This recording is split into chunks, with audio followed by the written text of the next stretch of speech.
year process. The Zohar says in Parashat Vayera that the process is going to be 72 years.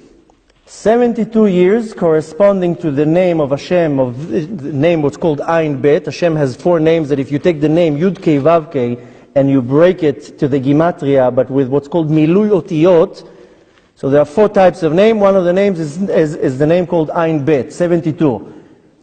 This goes 70 years of what's called Chevlei Mashiach, and then 2 years of the time of Biat Mashiach, corresponding to the 70 screams, so to say, that a woman does when she's in labor. That's why it's called Chevlei Mashiach, like a woman that's going into labor. The time of the redemption is like a process of labor. And the Zohar says that it's going to take 72 years. And the Zohar did a very easy calculation.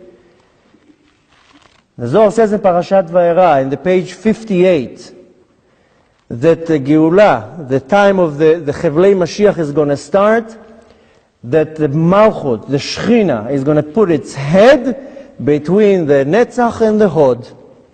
That's what it says. Now we know that we have 10 Sfirot, 10 Sfirot. If you count the Sfirot from the top, from Keter all the way down, the Netzach and Hod is the 7th one. Take 1,000 years, we're constantly counting everything with 1,000 years.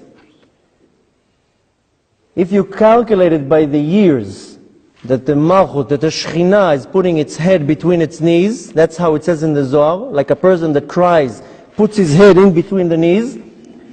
But if you go by the calculation of the Sfirot, the Netzach and the Hod, it's 700. So if you count 700 from the 1,000 years, we come to the year Tafshin. Tafshin is 1939. 1939 was when the Holocaust started. And the Zohar says that in Tafshin will start Chevlei Mashiach. The suffering will start. And sure enough, in 1939, the suffering started. So the process of the Geulah is a very long process. It's 72 years of what's called Chevlei Mashiach, of suffering. Then, after the 72 years, we're ready to start the coming of Mashiach. It's a process. Now there's a very interesting prophecy by a prophet called Zerubbabel. He's not such a known prophet. His name is Zerubbabel ben Shaltiel. He's the great-grandson of the king Yehoiachin, who's a direct descendant of King David. There's a book what's called Sefer Zerubbabel, the book of Zerubbabel. He's mentioned in 4 books, in Chagai, in Ezra, in Divrei Hayamim, and Zechariah. He's mentioned 4 times. In his book, there's a prophecy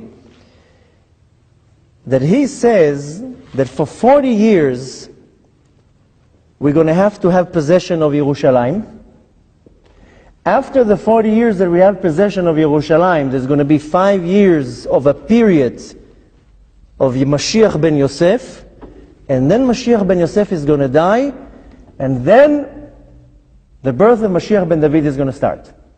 Now in history, when did we start having possession of Yerushalayim?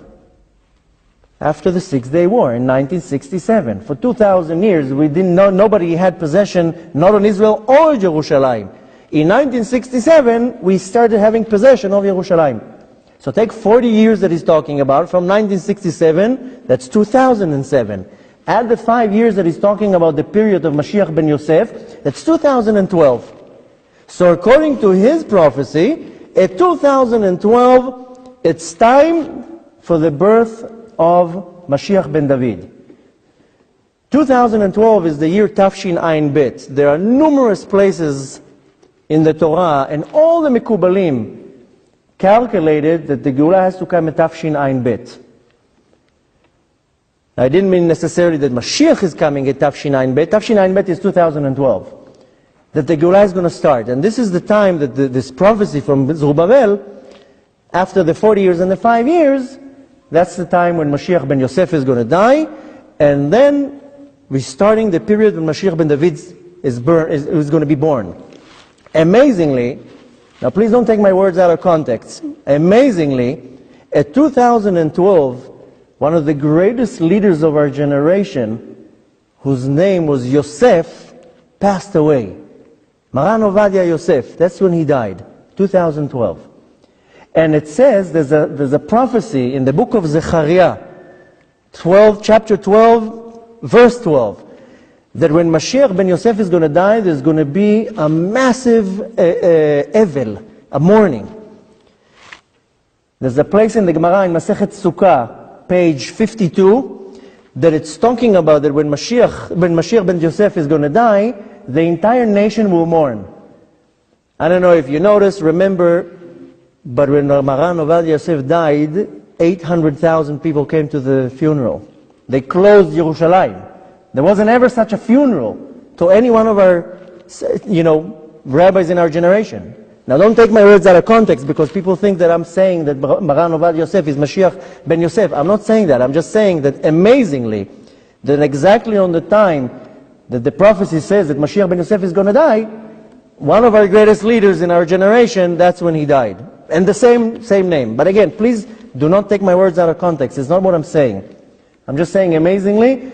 I don't like saying the word coincidence, because there's no such a thing, but that's what happened. Now, there are many different prophecies that show us how we're so close. Now, there's an amazing prophecy